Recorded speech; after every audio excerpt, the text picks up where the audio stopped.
Hello and welcome. আমি নীলাঞ্জন দে, partner wishlist capital. দর্শকদের সবাইকে স্বাগত জানাচ্ছি। শুনুন, নতুন অর্থবর্ষে এসে পড়েছি আমরা।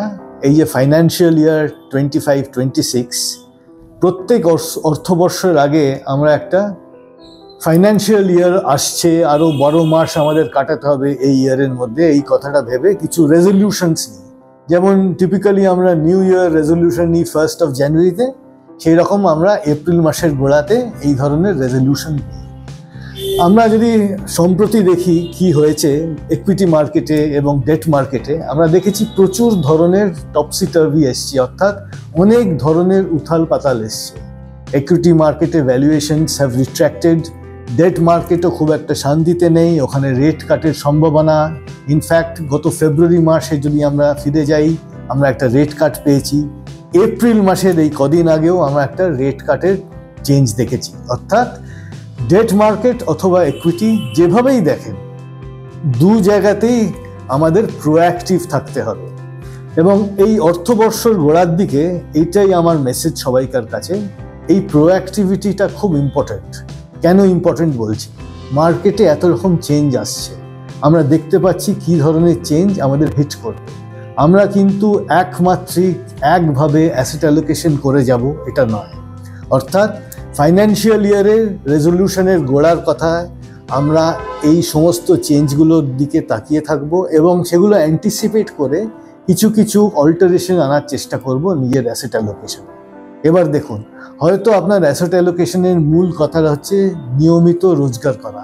হয়তো আপনি সিস্টেমেটিকভাবে উইথড্র করছেন আপনার অ্যাসেটস থেকে, তাহলে সেটা এক ধরনের। যদি লামসাম মাঝে মাঝে উইথড্র করার প্রপোজাল থাকে বা এমার্জেন্সি মিট করার জন্যে এই ধরনের প্ল্যান আপনি করে থাকেন, তাহলে কিন্তু অন্য ব্যাপার। আপনাকে দেখতে হবে ওয়ান্স এগেন ট্যাক্স ইত্যাদি আপনাকেই বহন করতে হবে।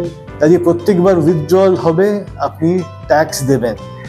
মনে রাখুন, ট্যাক্সের নিয়ম কিছুটা হলেও শিথিল করেছে গভর্নমেন্ট, তার সত্ত্বেও ট্যাক্স আমাদের নেসেসারি ইভিল, এটা নিয়েই আমাকে চলতে হবে। যদি এই ফাইন্যান্সিয়াল ইয়ারে গোড়ার দিকেই আমরা কিছুটা ট্যাক্স প্ল্যানিং করে নিই বা একটা স্ট্রাকচার্ড ওয়েতে আমাদের উইথড্রলগুলো প্ল্যান করতে পারি, তাহলে কিন্তু অনেকটাই সুবিধে। কাজে যে চিন্তাটা প্রথমেই আপনাদের মাথায় দিতে চাই, যে এই ধরনের প্ল্যানিংটা আপনি একটু করে রাখুন, একটু সময় নিয়ে একটু বসুন, ভাবার চেষ্টা করুন কোথায় কখন আপনার এই উইথড্রলগুলো বেশি আসবে, কোথায় আপনি ইম্প্যাক্টেড হবে। হয়তো মনে করুন এইবারে ছুটির সময়, ফেস্টিভ সিজন ইন অক্টোবর বা পুজোর ছুটি ইত্যাদিতে আপনি একটা বড় ট্যুর করতে চান উইথ ফ্যামিলি। তার জন্য হয়তো আপনার বাজেট, এক্সাম্পল দিচ্ছি, 4 লক্ষ টাকা। এখন এই 4 লক্ষ টাকার প্রভিশন হয়তো এই মুহূর্তে আপনার নেই, কিন্তু মাই সাজেশন ইজ এই 4 লাখ টাকা আপনার হয়তো 9 মাস বাদে 6 মাস বাদে লাগবে, এর একটা কর্পাস করার চেষ্টা করুন। বা ভেবে রাখুন একটা ছোট্ট কম্পার্টমেন্ট আপনার টোটাল অ্যাসেটের মধ্যে, যেখান থেকে এই 4 লাখ টাকাটা বেরিয়ে আনতে পারবে। এবং নিউ ইয়ার রেজলিউশন হিসেবে এটা হয়তো আপনার সেকেন্ড একটা পয়েন্ট যেটা আপনি এক্সপ্লোর করতে পারবেন। ট্যাক্স হলো, এই ধরনের প্ল্যান্ড এক্সপেন্সেস হলো। এবার দেখুন, আপনি কি একটা সার্টেন এজে চলে এসছেন, তাহলে কি এবার আপনার স্কোপ আছে মেডিকেল ইন্স্যুরেন্সের কভারটা বাড়ানোর? এটা না প্রত্যেক বছরের গোড়াতে একটা প্ল্যানিং করে নেওয়া উচিত বলে আমি মনে করি। এবং সেইভাবেই আমি আমার বন্ধু বান্ধব বা আত্মীয়দের বা ক্লায়েন্টদের বলার চেষ্টা করি যে please plan your medical expenses. যেটা সম্ভব হয় না, তবে মেডিকেল ইন্স্যুরেন্স যেহেতু আমাদের হাতে একটা অস্ত্র, সেই অস্ত্রটা যেন পারফেক্ট থাকে, আমাদের সবসময় ইউজেবল থাকে। আমার হয়তো এখন আবার একটা এক্সাম্পল দিচ্ছি, 5 লক্ষ টাকার মেডিকেল কভার আছে এবং যে হারে মেডিকেল ইনফ্লেশন বাড়ছে, আমরা খুব ক্লিয়ারলি বুঝতে পারছি এই কভার যথেষ্ট নয়। আমার হয়তো ফ্যামিলি অফ 3 এবং আমার ডিপেন্ডেন্ট যে চাইল্ড যদি থাকেন, তিনি হয়তো একটু ম্যাচিওর হয়েছেন, একটু বয়স হয়ে গেছে, কাজেই একটা সেপারেট কভার কি তার জন্য নেওয়া উচিত হবে? এভাবে না ভেবে অন্যভাবেও ভাবতে পারি, আমার 5 লাখ টাকার কভার, আমি ওটা 8 লাখ টাকার করার চেষ্টা করি। Yes, for every action there is an equal and opposite reaction. এই 8 লাখ টাকা কভার করার জন্যে, নেওয়ার জন্যে আমাকে তো প্রিমিয়ামও দিতে হবে বেশি, এবং মেডিকেল ইন্স্যুরেন্স কোম্পানি তারা তো অবশ্যই বেশি প্রিমিয়াম নেওয়ার চেষ্টা করবেন আমার কাছ থেকে, সেটাও অস্বাভাবিক কিছু নয়।